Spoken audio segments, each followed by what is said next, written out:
no! Ay, tiga gina. Bala mo da. Di kaya bago. So yun guys, kay sobrang tiga talaga. Yung kabilang bearing na lang yung palusin natin kasi baka madamage yung rim set natin. Sobrang mahal kaya nito. Na. Hello mga morning sa inyo mga guys. Ay aba, dinulungan naman ako dito na sobrang ganda na bike. Oh, ay carbon ludi ito mga guys. No, alam nyo naman siguro kung anong brand do. Ay grabe. Minsan-minsan lang tayo makakakayo ng ganito mga guys. Kaya lulubos-lubusin na natin, no. Bale papalitan natin ito ng chinring kasi nga ayaw ni sir ng ubal. Ay gusto niya kasi round para hindi magbasiyo ang sipa-sipa. Ay abaw At dahil nga nalubad na natin yung crankset niya mga guys, no, ay lilimbiwan na lang natin ito kasi sabi ni sir ang mga biring-biring niya ay madamo na daw higko, tinatawag natin kikibla. Kailangan natin mga guys ay usluin muna yung mga gulong-gulong, no, para naman mahubad nato ng kanyang bireng-bireng. Alright, so ayan na, manood na lang kayo, tatapong ko muna to. Ay, akala nyo siguro tutudin ko. Ay, hindi ko yun iaboy. Oh, maglulubad muna ako dito mga guys ng kuno-kuno. Pero napansin ko para sobrang tigaba.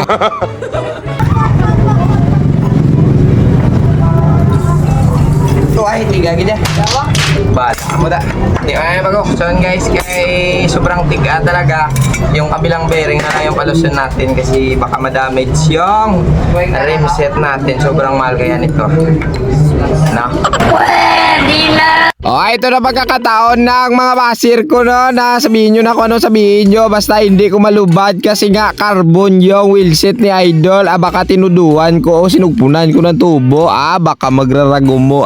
Hindi kuya mamayad sa kamahasan di puta. Oh, ayan na, balikuti naman tayo, no. Bali, inuslo ko na yung mga biring-biring na nauslo ko kanina. Ay lulukitin ko muna yung kanyang silyo kasi nga ay papainin natin yan, no, kasi naman bawal yung isamo. Pero bago yan mga guys, oh, pinalitan na natin yung chinring ni Idol, oh, Asram Direct yung tawag dyan mga guys. Ayaw nyo kasi ng bilog, oval pala, kaya binailuan natin ng bilog. Ayan na, round na yung tinakod natin mga guys. Pero lilimpyuan muna natin yung mga pisa-pisa niya, kasi nga sobrang higko. Abaw kita nyo naman yung kiki na naglulugdang, no. Adidambol talaga, yambot na lang gida. So ito na, nagpipiswit na tayo ng tubig-tubig. Tapos sinailuhan natin, sinailuhan, sinugpunan, sinugpunan. Ay di puta, mali na naman.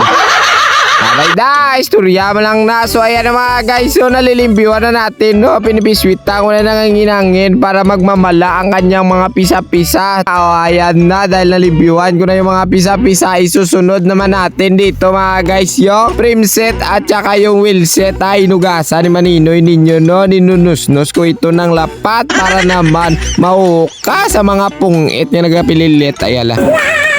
Tapos ko na limpyuhan mga guys yung kanyang frame set, no, ay pinain ko na yung rotor disc, para hindi maagsikan ng papadanlog habang nagtatakod tayo dito. Ayan na, bali puti na papadanlog yung tinakod ko mga guys, no, para medyo maumok sa maglibot-libot kasi nga yung blue medyo makapal pa. Ay, alam nyo naman yung pibisa na tatakod na natin. Napipitla na ko, hindi puta. So nakita nyo naman kanina mga guys, no, yung hindi ko nalubad na biring-biring na isa. Ay nung niliso-liso ko siya habang nilimlimpyo ako sa kanina, ay okay pa naman bas. Pero sinabihan ko talaga mga guys yung may-ari, mas maganda talaga pag nahukas natin. Pero wala tayong magagawa kasi nga sobrang tiga. Sa susunod naman na paglimpyo, no, bubuklasin naman natin para mabalaan tabla kung mahukas Pero kung hindi, abaw, ipa-gislison ta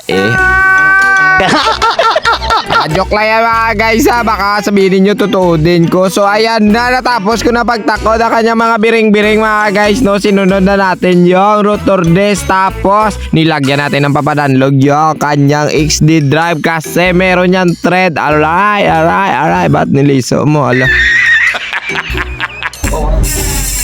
Ngayon So kinuha ko muna mga guys yung frame set niya sa likod. Ay, ito na pala. Nabili si Maninoy. Nakita nyo naman. Nagkikintab na siya.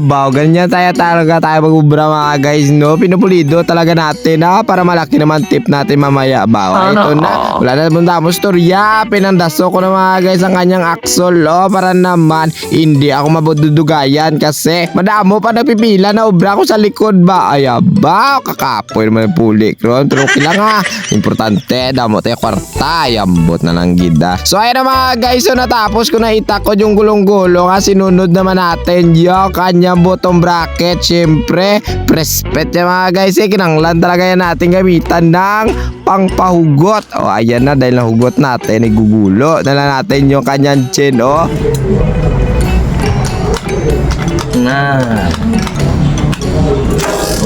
tikman. Talagbok ka. Wow! Tapos ka naman, part na naman. Wow! So bago natin ialay ang kanyang kambyada mga guys, ay nilagyan ko muna ito ng pampadanlog. Ayan na, nadadanlog na siya. Ayambot na lang gid. So ayan mga guys, kita nyo naman, parang hindi una nag-a-align ay in-adjust muna ni Maninoy ninyo syempre. At ito na nga, natapos na natin, hanggang dito na lang tayo kasi naman nakakapoy na yung baba ko sa pag-voice over ba. Ayambot na lang gid. So maraming salamat sa inyo sa panood sa aking video, at sana na-enjoy kayo dahil na-enjoy din ako. Bye bye, God bless to all. Paalam. Alright.